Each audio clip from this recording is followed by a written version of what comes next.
स्वागत है आपका द 50 के महल में।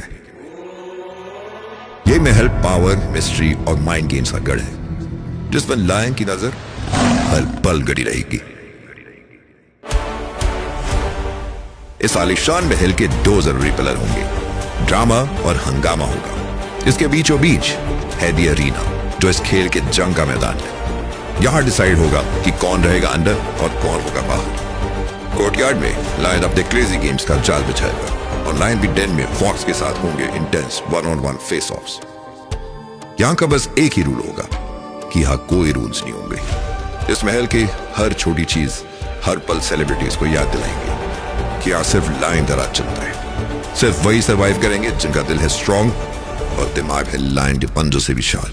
तो रेडी हो जाइए द 50 के लिए।